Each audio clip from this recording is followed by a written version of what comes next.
everybody. A little late on this Thursday, but we still got this out today. Just wanted to say I really like a lot of the topics. I've gone ahead and approved many of them already. Remember, I really don't want you doing your speech until I've approved your specific purpose statement, okay? And also, please make sure you phrase it correctly. If it's a speech of conviction, as you know from the assignment sheet and from the sample outlines, after listening to my speech, my audience will agree with me, boom. If it's a speech of actuation, after listening to my speech, my audience will. Okay? And then you describe exactly what. After listening to my speech, my audience will donate blood. After listening to my speech, my audience will vote. Whatever it is that you're doing, just make sure your specific purpose statements are phrased correctly. All right? But I really do need those in, number one, because you do get a 15-point. One of the 10 15 pointers is the specific purpose statement. But also because some of you did not send me a specific purpose statement for the informative speech and then ended up doing the assignment wrong. All right? So make sure that I see it. Again, 99.9% of the time, I just say, no problem. Okay? I just want to make sure you're within the boundaries of what the assignment calls for. That's what I'm looking for. Now, as I had mentioned before, as you're putting your speeches together, putting together that full content outline, everything's pretty much the same as the informative speech. I mean, you have your introduction with attention gainer and preview, 2 or 3 main points, a conclusion, review and some form of closure, 3 sources that you need. But of course, those sources are now going to be used as evidence. All right? But there's something else that you're going to need to do differently than for the informative speech. See, what you're doing is a speech of persuasion. You're looking to influence the opinion, attitude, and or behavior of your audience. You want people to think the way you do, feel the way you do, share the same opinion or idea, or actually get people to do something you want them to do. But in order to do that, you must establish a believability in the eyes of your audience that who you are and what you're saying is true, or is right, or is correct.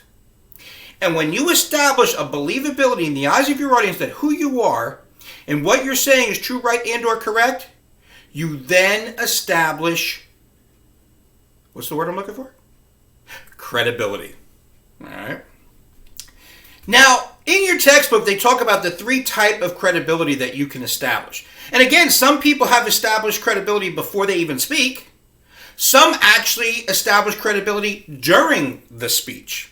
Okay? And I've actually seen that before. I actually saw that at a graduation ceremony for Bergen, where someone who nobody had ever heard of, someone who had no attachment to community colleges, or to anyone at Bergen for that matter, got up, was giving our keynote address at the graduation, barely got a golf clap when they got up, yet 14 minutes later when they were done, got a standing ovation from back when we had the commencement at the Izod Center. So you can have established credibility before or even during a speech. But now there are 3 types in your textbook they talk about when establishing credibility, that believability in the eyes of your audience to who you are and what you're saying is true, right, or correct. Now the first type they talk about is competence. Now there's 3 key terms that go with competence, and that is the wisdom, authority, and or knowledge that someone demonstrates about that topic. All right? I'll give you a great example. There are a lot of you who are sitting here watching me right now. Okay? You're watching me right now, even though we're in the COVID emergency, we're doing all this online stuff and everything else, and yet here you are taking this class. Some of you, many of you, never ever wanted to take an online class, will never again take an online class after COVID's done. Okay? But you're sitting here watching me. Why? Because someone spoke to you. Maybe it was a parent, an older brother or sister, that one young aunt or uncle who you look up to. All right? Maybe it was that one high school teacher who always seems to know the right things to say. Maybe it was someone you saw on TV or heard on the radio. But someone spoke to you about the importance of education. And that's why even during this COVID emergency, when you're the type of person who only likes to learn in the classroom, you're sitting here right now watching me. Okay? Now what's interesting is when I think of competent credibility, especially when it comes to the reason why I'm speaking to you right now, I, of course, think of my dad. Okay? Because my dad, when I was younger, my dad ended up dropping out of Dickinson High School in Jersey City after his sophomore year. All right? So you might be thinking, well, what kind of wisdom, authority, and our knowledge could he have? All right? But my dad ended up going in the Navy, got out of the Navy, and then went into the trucking industry. Now, my dad, for almost 4 decades, was known very well, had a great reputation in the trucking industry, not only in New Jersey, but in New York and in Canada. Because the company he worked with for the first 20 years of his trucking career did a lot of Canadian, New York, New Jersey transport. And, my father would say to me when I was younger, make sure you get your education, make sure your education. And after a while, I realized why he was so credible in saying that. Because as greatly known and has as great a reputation as my dad had in the trucking industry, he had no formal education. So he was always going to be here. And younger people with education would go up where my father was always going to stay stagnant. Yeah, there'd be little pay raises every year, but otherwise, when it came to like upper management and stuff, he was really never going to go further because he had no formal education. So here I am, the son of a high school dropout, and I'm talking to you as a tenured professor. And I've been at Bergen for 21 years, and I spent a few years before that back in Indiana. Why? Because of my dad. Because every time my dad said to me, you got to get your education, I looked at him and there was that believability in my eyes that he knows what he's talking about. Not because he also has an education, but because he didn't and knows what happens when you don't get that education. Now, the next type they talk about is character. Now, with character, they talk about like reputation and honesty, like basically who that person is a reason why you're influenced by that person. All right? There's just something about that person where when they speak, you're immediately influenced. Probably the best example I can come up with is, one of the most successful marketing tools over the last 25 years has been the infomercial. A lot of you, because you're young people, might be up 3 o'clock in the morning. You might be flipping through all the cable channels. Okay? And there's nothing but infomercials. Whether it's juicers, whether it's hair products, whatever it is they're trying to sell you during that half-hour infomercial. Well, one product in particular has been very successful over the last 25 years, and it's an exercise product. It's a home gym equipment. And the biggest reason why it's one of the most successful products, this home gym product, in the history of infomercials is because the guy who's been in every one of the infomercials, the guy who's always pushing his home gym, and that, of course, is a guy by the name of Chuck Norris. Now, why is it so successful because of Chuck Norris? Because, as everybody knows, Chuck Norris is 80 years old and can still kick everybody's ass. For those who need to look it up, you know who Chuck Norris is. A longtime martial artist, trained with the great Bruce Lee.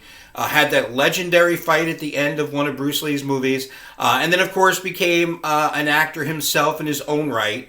And greatly established himself as being an expert on physical fitness and staying fit.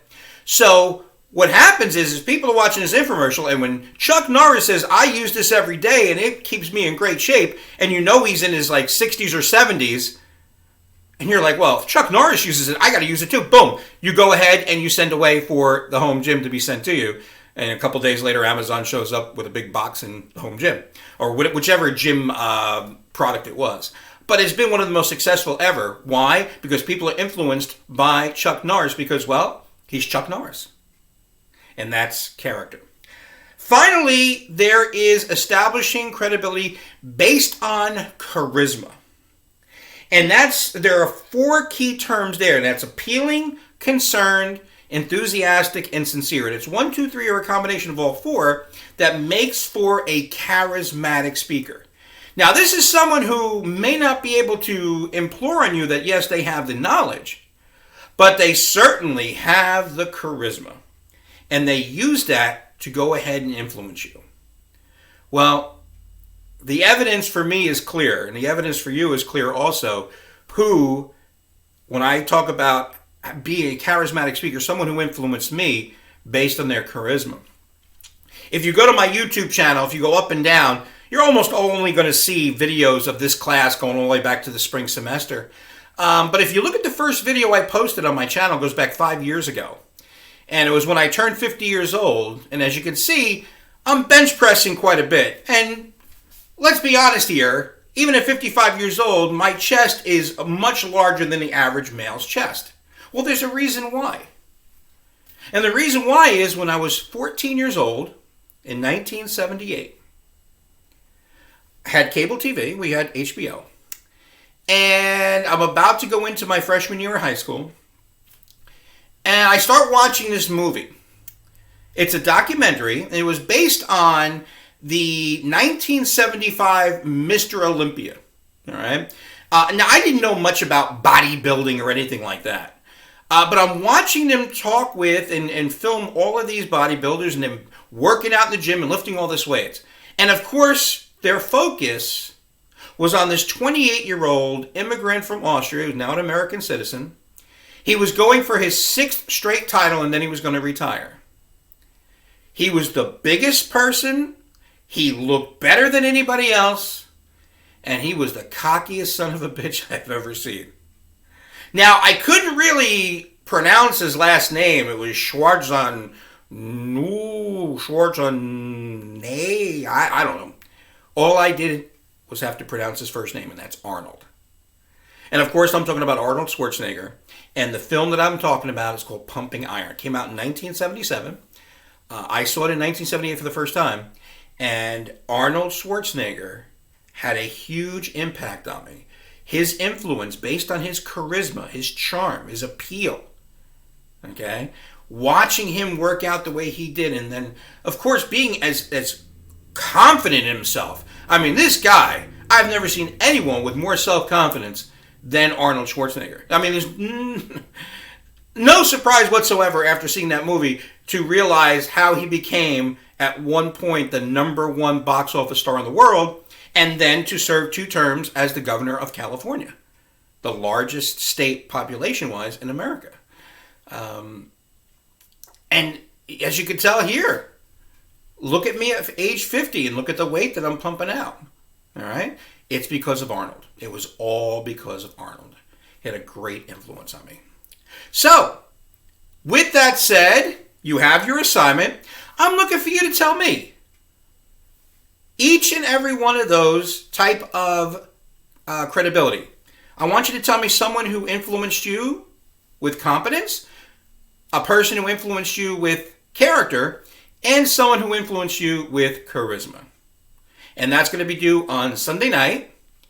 And then on Monday, we're going to do some WebEx meetings as we get ready for the persuasive speech. So you'll be getting that invitation soon. And I'm looking forward to reading who influenced you.